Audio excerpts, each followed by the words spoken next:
आज ये बात मैंने इसलिए कही है कि आपके कानों के माध्यम से ये हमारी आवाज़ ऊपर तक पहुँचे। और मैं कहूँगा मनोज जी, आप संसद भवन में जैनों की ओर से भी आप अभी 2-3 सांसदों ने प्रश्न उठाए हैं समाज के लिए, और मैं चाहूँगा मनोज जी आप भी 1-2 दिन में जब भी आप कहें, कल या परसों, है ना, संसद भवन में जैन समाज की ओर से हम सब लोग टीवी पे देखेंगे, मोबाइल में देखेंगे कि आप समाज की ओर से शेखर जी के लिए संपूर्ण सांसदों के सामने जैन समाज की आवाज उठाएंगे। तो मैं चाहता हूं अगर प्रतिदिन की कार्रवाई में यदि कहीं कभी कोई सांसद यदि आवाज उठाते रहेंगे तो हमारे माननीय मुख्यमंत्री जो प्रधानमंत्री जी हैं उन्हें लगेगा कि सारे सांसद बोल रहे हैं। पूरी इतने देर बैठकर हमने संवेद शेखर जी के लिए जो चिंता देखी है इस सभा की, मैं आप सबको विश्वास दिलाना चाहता हूं कि जो भी एक नोटिफिकेशन आया है जिसके आधार पे संवेद शेखर जी की पवित्रता और शुद्धता को जो नुकसान होने का खतरा दिखा है, अभी हमको महाराज जी ने कहा, राष्ट्र संत बिहार सागर जी महाराज जी ने जो कहा कि मनोज तुम इसको संसद में उठाना, महाराज जी मैं आपको और समाज को, सभा को विश्वास दिलाना चाहता हूं कि हम मात्र संसद में उठाएंगे ही नहीं, हम संवेद शेखर जी का कोई नुकसान नहीं होने देंगे महाराज जी। जरूर कहीं ना कहीं अध्यक्ष जी, झारखंड सरकार के एक निर्णय से संवेद शेखर की शुद्धता और पवित्रता को एक बड़ा खतरा पैदा हो गया है। झारखंड सरकार ने वन्य जीव आवरण और इको फ्रेंडली जोन घोषित करके इस संवेद शेखर को पिकनिक स्थल बनाना चाहती है। इससे श्रद्धालुओं को भविष्य में परेशानी का सामना करना पड़ेगा। अध्यक्ष जी, आपके ध्यान में लाना चाहता हूं कि इस संबंध में एक मांग पत्र भी श्री दिगंबर जैन समाज रजिस्टर नवीन शाहदरा की ओर से मुझे प्राप्त हुआ है। मैं अभी लाल किले के मैदान में एक बड़े कार्यक्रम में उपस्थित हुआ जहां चिंता की बात है, समाज बहुत मर्माहत है। आपको जान करके आश्चर्य होगा सभापति महोदय कि इस निर्णय के तहत मुर्गी पालन, मछली पालन इत्यादि की बात करी गई है, जो हमारे लिए आश्चर्य का विषय है। ये सदन इस बात को रक्षा करता है कि सभी धर्मों का सम्मान होना चाहिए।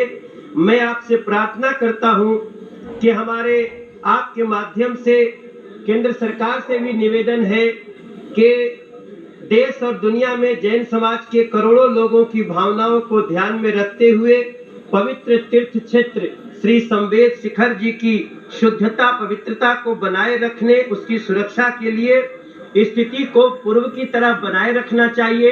इसमें हस्तक्षेप होना चाहिए, क्योंकि सभापति महोदय न जाने कितने भिन्न भिन्न कालखंड में अनेकों तीर्थंकर, ऋषि, मुनि, महापुरुष जिन्होंने जैन धर्म के सिद्धांतों को समझा, उनकी वैज्ञानिक समालोचना की, उनको अपनाया, आगे बढ़ाया, इसकी रक्षा की जाए, हस्तक्षेप किया जाए। झारखंड में जैन समाज के जो स्थान को टूरिज्म दृष्टिकोण से झारखंड सरकार घोषणा किया है, हम झारखंड सरकार से बातचीत करें। भारत सरकार के ओर से, टूरिज्म डिपार्टमेंट की ओर से हमारा कोई रोल नहीं है, हम कोई घोषणा नहीं किए। हम पूरा रिलीजियस के सभी वर्गों के लिए हम सेंटिमेंट को मान्यता देती है, हम रिस्पेक्ट करते हैं। हम जरूर जो सदस्य पूछे, क्योंकि देश भर में बहुत बड़ा आंदोलन इस विषय पर चल रहा है, इसलिए मैं आपका अनुमति से बताना चाहता हूँ। श्री मनोज तिवारी जी से कहा था कि मनोज तिवारी जी, आपको संसद भवन में जैन समाज के लिए आवाज़ उठाना चाहिए। आप वहाँ अपना प्रश्न रखिए संवेद शेखर जी के लिए, और देखिए उन्होंने वहाँ पब्लिक के सामने हाथ उठा करके कहा था कि जो आज्ञा मैं उठाऊंगा। और देखिए उन्होंने अपने बात को पूरा किया और उन्होंने जाते ही दूसरे दिन अपना प्रश्न संसद भवन में अमित शाह जी और मोदी जी के और सहित समस्त सांसदों के सामने रख दिया ना। और अपन देखें कि और भी 2-3 सांसदों ने अपने अपने प्रश्न रखे और उसका ये प्रभाव पड़ा कि देखिए रविवार को अपना जो भक्ति प्रदर्शन और साथ में जन बल का बल जो वहाँ इकट्ठा हुआ तो उसका ये प्रभाव पड़ा।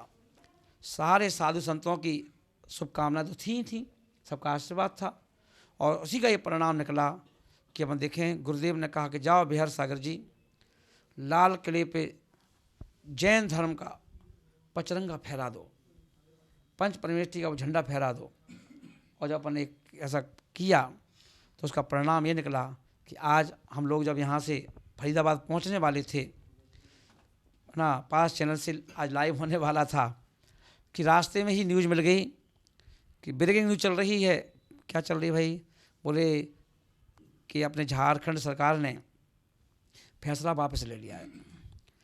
मैं तुरंत ही मैंने कहा कि बस तुरंत ही मनोज जी का फ़ोन आया, उन्होंने बधाई दी कि महाराज श्री देखिए आपकी मेहनत, आपकी लगन, आपका इतना घूमना, आपका इतना मंदिर मंदिर जाना, आपका एक एक समाज को जोड़ना, रोज़ाना फेसबुक के माध्यम से, यूट्यूब के माध्यम से लगातार गर्जना करना शिखर जी के लिए, और ऐसे करते करते आपने समाज पूरी देश में क्रांति मचा दी।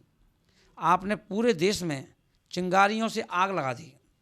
आपने सभी को शिखर जी की बातें भर भर के दिमाग में और सारी समाज को जगा दिया, लोगों को जगा दिया, संतों को जगा दिया कि आज अपन देखें कि आपके सिंहनाथ के बाद पूरे देश में आवाज़ आने लगी शिखर जी, शिखर जी। पूरे देश में सारे संत लोग बोलने लगे शिखर जी, शिखर जी। और उसका एक परिणाम निकला। यही एकता का बल है कि आज अपन देखें हमारी जीत हो गई कि ना, और आज शिखर जी हमारा गिरनार बनने से बच गया। पर देखिए महानुभाव